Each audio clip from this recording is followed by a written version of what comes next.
Hi అండి, ఈరోజు మన రెసిపీ బగారా రైస్. బిర్యానీకి ఆల్టర్నేట్ గా భోజన ప్రియులకు ఎంతో ఇష్టమైన the best Hyderabad style bagara rice ను సింపుల్ గా టేస్టీగా ఈజీ ఇంగ్రీడియంట్స్ తో ఎలా ప్రిపేర్ చేసుకోవాలో ఇప్పుడు చూద్దాం. ముందుగా గిన్నెలో 1 గ్లాస్ రైస్ ను పోసుకొని శుభ్రంగా 2 సార్లు వాష్ చేసుకోవాలి. ఇలా చేయడం వలన అందులో ఉండే డస్ట్ పార్టికల్స్ పోతవి. ఇప్పుడు అందులో 2 గ్లాసుల వాటర్ పోసుకొని మూత పెట్టి 30 నిమిషాల పాటు నానబెట్టుకోవాలి. ఇప్పుడు స్టవ్ మీద ప్రెషర్ కుక్కర్ లో 2 టేబుల్ స్పూన్ల ఆయిల్ వేసుకోవాలి. ఆయిల్ వేడయ్యాక అందులో 1 అనాస పువ్వు, 1 ఇంచి దాల్చిన చెక్క, 2 లవంగ మొగ్గలు, 2 ఇలాచి, 1 మరాఠీ మొగ్గ, కొంచెం బండ పువ్వు, అలాగే మరికొంచెం జాపత్రి, 1 బిర్యానీ ఆకు, 1/2 టీ స్పూన్ సాజీరా వేసుకొని సన్నటి సెగ మీద ఒకసారి అంతా బాగా కలుపుకున్న తరువాత అందులో 2 మీడియం సైజ్ ఆనియన్స్ ను ఈ విధంగా సన్నగా కట్ చేసుకొని వేసుకోవాలి. ఆనియన్స్ వేసుకున్న తరువాత కలుపుకుంటూ ఫ్రై చేసుకోవాలి. ఇప్పుడు అందులో 3 పచ్చిమిర్చి చీలికలు కూడా వేసుకున్నాక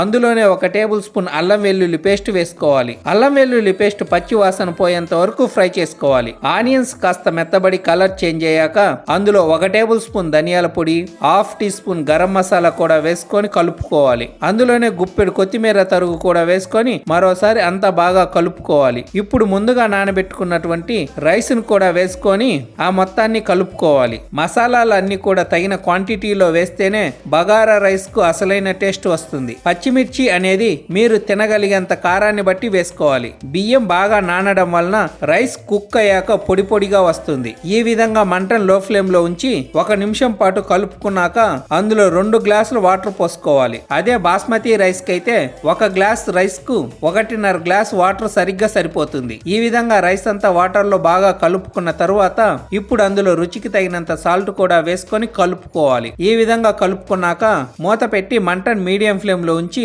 2 విజిల్స్ వచ్చేంత వరకు ఉడికించుకోవాలి. 2 విజిల్స్ వచ్చిన తర్వాత ఆవిరంతా బయటికి వెళ్ళిపోయిన తర్వాత ఇప్పుడు మూత తీసి ఒక సైడ్ నుంచి రైస్ ను తీస్తే ఇలా పొడి పొడిగా ఉండాలి. అప్పుడే బగారా రైస్ పర్ఫెక్ట్ గా కుక్ అయినట్టు. అంతేనండి, మంచి బిర్యానీ స్మెల్ తో వేడి వేడి బగారా రైస్ రెడీ. ఈ బగారా రైస్ కాంబినేషన్ లో గోంగూర, పెరుగు చట్నీ, చికెన్ ఇలా ఏదైనా సరే సూపర్ గా ఉంటుంది. సింపుల్ ఇంగ్రీడియంట్స్ తో సింపుల్ వేలో ఒకసారి ఇలా ట్రై చేయండి. టేస్ట్ సూపర్ గా ఉంటుంది. సో ఈ వీడియో నచ్చినట్లయితే లైక్ చేసి, షేర్ చేసి, సబ్స్క్రైబ్ చేసుకోండి. Thank you.